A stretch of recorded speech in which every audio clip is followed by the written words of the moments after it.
For decades, we've all been told the same thing. Buying a house is the cornerstone of the American dream. It's the single best investment you can possibly make. But what if that's not the whole story? What if, for a lot of us, it's actually a financial trap in disguise? So let's break down the numbers and see if that dream really holds up today. So check this out. This quote is from the entrepreneur Ramit Sethi, and it really just stops you in your tracks, right?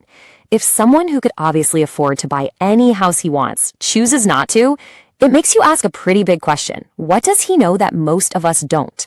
Well, as it turns out, quite a lot. So where did this idea even come from? This idea that everyone must own a home.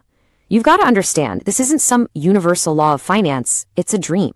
And it's a dream that has been very carefully built and sold to us for decades through some really powerful marketing. Okay, and this slide, this gets right to the heart of the problem.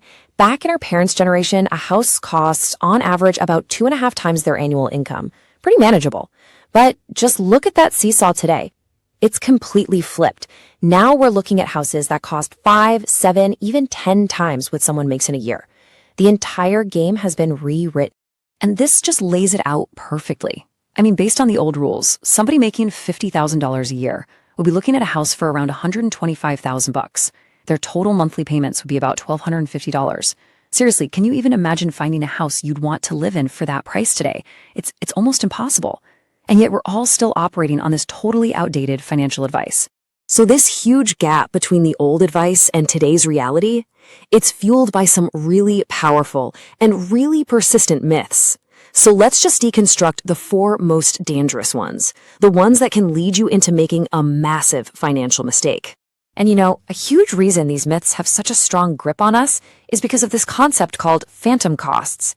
These are the secret expenses, the things that turn a supposedly good investment into a real-life money pit. They're all the things nobody ever seems to mention when they're pushing you to buy a house. So what are we actually talking about here? I mean, really. We're talking property taxes that just always seem to go up, homeowners insurance, constant maintenance, and those big, scary repairs like a new roof or an HVAC system that can set you back tens of thousands of dollars out of nowhere. Oh, and don't forget the huge closing costs you pay just to get the keys. These costs are real, and believe me, they add up fast. All right, let's just tear these myths apart one by one. Myth number 1, prices always go up. Well, anyone who was around in 2008 knows that's just not true. Myth 2, your value doubles every 10 years. Yeah, maybe on paper, but all those phantom costs we just talked about can completely wipe out those gains. Myth 3, leverage is a huge benefit. Sure, it magnifies gains, but it also magnifies losses just as much. And myth number 4, tax deductions will save you a ton of money. The reality is you're spending $1 just to save a few cents, and for most people, that benefit is getting smaller and smaller. Okay, so we've busted the myths. What now? What are you supposed to do instead of just, blindly following the herd? The answer is actually really simple, but it's something most buyers never ever do. You have to ignore all the noise and just run the numbers for your specific situation. I'm sure you've heard this a million times. It might be the number 1 thing people say. It's designed to make you feel like a financial failure for renting. And you know what? It's incredibly effective, and it's also incredibly misleading. Let's try and reframe this. I mean, think about it. When you go out for sushi, are you paying the restaurant owner's mortgage? No, of course not. You're paying for a service. You're paying for the value you're getting right at that moment. Renting is exactly the same. You are paying for a place to live. You're paying for flexibility and for freedom from all those phantom costs. It is a transaction for value, not some kind of moral failure. Okay, let's get into a real-world example here.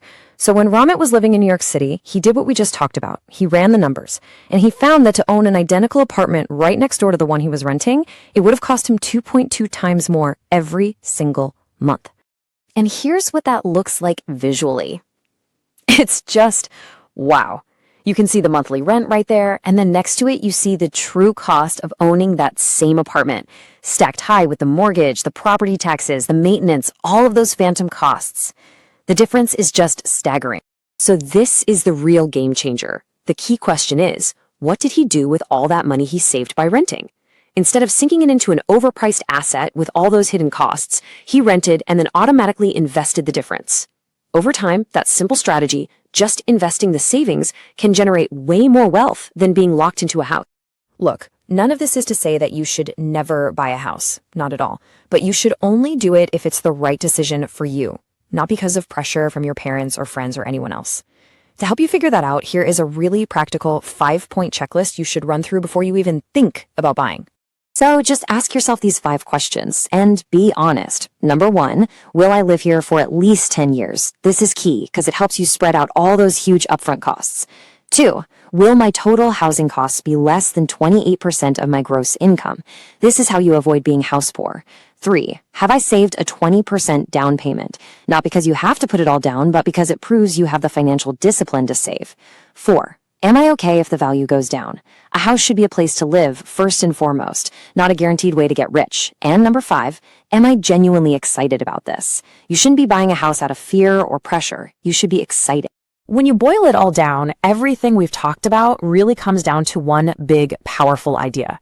It's about moving past these outdated, one-size-fits-all financial rules and consciously deciding what you want your life to actually look like. I want to be super clear about this. You have to hear this.